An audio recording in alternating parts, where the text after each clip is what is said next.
السلام علیکم ورحمۃ اللہ وبرکاتہ۔ ناظرین کرام، اس سلسلہ واری درس کے اندر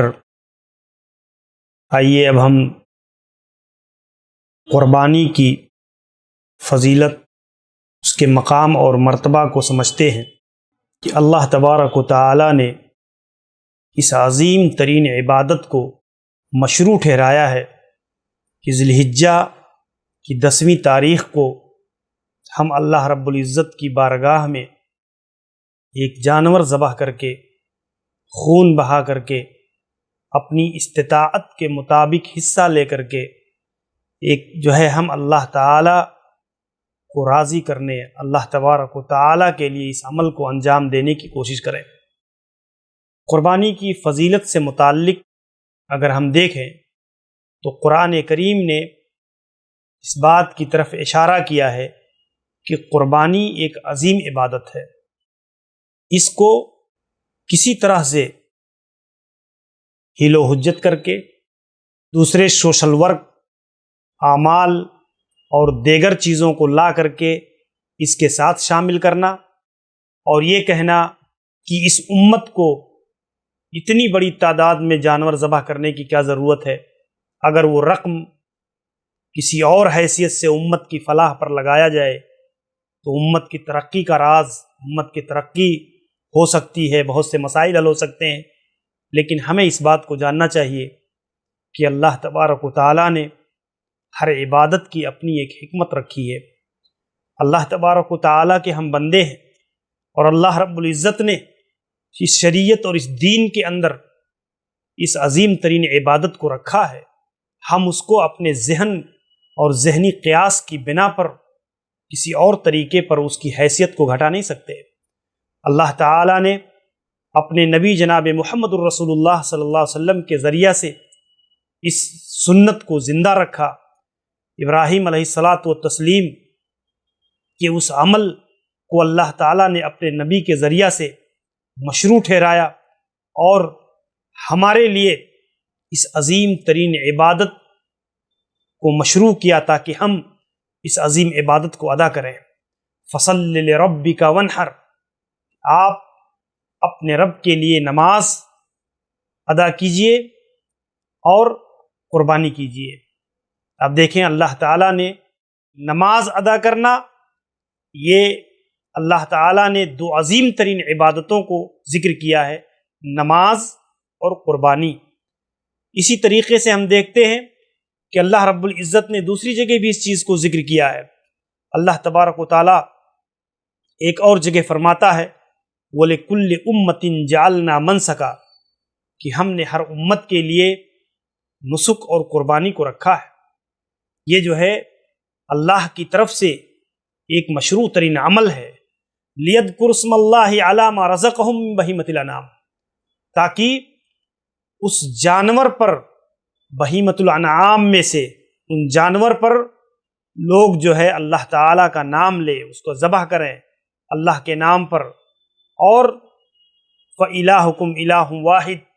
تمہارا معبود ایک ہی ہے، فَلَهُ أَسْلِمُوا،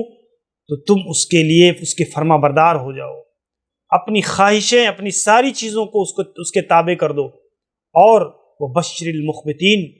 عاجزی کرنے والوں کو آپ بشارت دے دیجئے۔ تو آپ دیکھیں کہ قربانی یہ اس امت کے اندر صرف نہیں ہے، بلکہ سابقہ امتوں کے اندر بھی اللہ تبارک و تعالیٰ نے اس عظیم عمل کو، اس عبادت کو رکھا ہے، اور کسی خوف کی بنا پر، کسی ملامت کی بنا پر، کسی اور وجہ سے ہم اس عظیم ترین عبادت کے معاملے میں سستی، غفلت اور لاپرواہی کا شکار نہیں ہو سکتے، یا ہم اس طریقے پر کسی اور طریقے سے ٹال مٹول پیدا کر کے اس کی حیثیت کو، اس کی عظمت کو، اس کی بزرگی اور اس عظیم ترین عبادت کو ہم گھٹا نہیں سکتے، بلکہ یہ اللہ کی طرف سے ایک ضابطہ ہے، اللہ کی طرف سے ایک فریضہ، ایک عبادت ہے اللہ کی طرف سے، اور اللہ تبارک و تعالیٰ نے یہ عبادت ہمارے لیے رکھی ہے جسے ہمیں ادا کرنے کی کوشش کرنا چاہیے۔ ایسے ہی آپ دیکھیں میرے بھائیوں کہ قربانی کے معاملے میں اگر احادیث کو دیکھا جائے تو احادیث میں کوئی ایسی حدیث جو قربانی کی ان فضیلتوں کو بیان کرتی ہو جو آج سماج کے اندر عام ہے، یا عوام الناس کے اندر قربانی کے معاملے میں، قربانی کے جانور کے معاملے میں، قربانی کی عبادت کے معاملے میں بہت ساری موضوع من گھڑت روایات کی بنیاد پر اس کی جو ہے فضیلت بیان ہوتی ہے۔ لوگ منبر و محراب سے بھی اس کی فضیلت کو اس انداز میں بیان کرتے ہیں، لیکن آپ دیکھیں صحیح بات یہ ہے، جو ہے امام ابن العربی المالکی رحمہ اللہ نے ذکر کیا کہ لیس فی فضل الاجزیہ حدیث، کی قربانی کی فضیلت کے معاملے میں کوئی صحیح حدیث وارد نہیں ہے۔ وقد روی فیہا عجائب، اس معاملے میں جو بہت ساری حدیثیں بیان ہوئی ہیں، بڑی عجیب و غریب چیزیں لوگوں نے بیان کی ہیں، لم تصح منہا، اس میں سے ایک بھی حدیث صحیح نہیں ہے۔ جیسے یہ سنت و ابیکم ابراہیم، یہ ہمارے باپ ابراہیم کی سنت والی جو روایت ہے وہ بھی ضعیف ہے، سخت قسم کی ضعیف ہے۔ ایسے ہی یاتی بقرونہا و اضلافہا، کہ یہ جانور جو ہے اپنے کھروں کے ساتھ، اپنے بال کے ساتھ جو ہے پلسرات پر لایا جائے گا، تو اس طرح کی جو روایتیں ہیں وہ روایتیں صحیح نہیں ہیں۔ عام طور پر قربانی کی فضیلت کے معاملے میں جو ہے اللہ تبارک و تعالی نے خود قرآن کے اندر ذکر کیا ہے، اور اس معاملے میں جو صحیح احادیث موجود ہیں وہ اشارتاً اس چیز کی، اس کی حیثیت کو جو ہے بیان کرتی ہیں۔ ایسے ہی آپ دیکھیں قربانی کسے کہا جاتا ہے؟ قربانی کہتے ہیں، اضحیہ کہا جاتا ہے ما یذبح من بہیمۃ الانعام، بہیمۃ الانعام میں سے، یعنی بہیمۃ الانعام جو جانور، جن جانوروں کو، چار قسم کے جن جانوروں کو اللہ تعالیٰ نے قرآن کریم کے اندر ذکر کیا ہے بہیمۃ الانعام کے طور پر، ان جانوروں کو قربانی کے ایام میں اللہ کی رضا اور اس کے تقرب کے لیے جانور ذبح کرنے کو قربانی کہا جاتا ہے۔ یہ دیکھیں قربانی یہ سنت مؤکدہ کا درجہ رکھتی ہے۔ جس آدمی کے پاس طاقت اور قوت ہے تو اس آدمی کو ضرور اسے ادا کرنے کی کوشش کرنی چاہیے۔ قربانی واجب نہیں ہے۔ آج کے سماج میں، آج کے معاشرے میں قربانی سے متعلق جو فکر پائی جاتی ہے، جو سوچ پائی جاتی ہے، وہ افراط و تفریط کا ہے کہ ایک آدمی دوسری چیزوں میں، دنیا کے دوسری ضرورتوں میں، دوسرے معاملات و مسائل میں ہزاروں لاکھوں روپے صرف کر دیتا ہے، لیکن جب قربانی کا مسئلہ آتا ہے تو اس میں آدمی طرح طرح کی حیل و حجت کرتا ہے، طرح طرح کے بہانے کرتا ہے۔ یہ چیز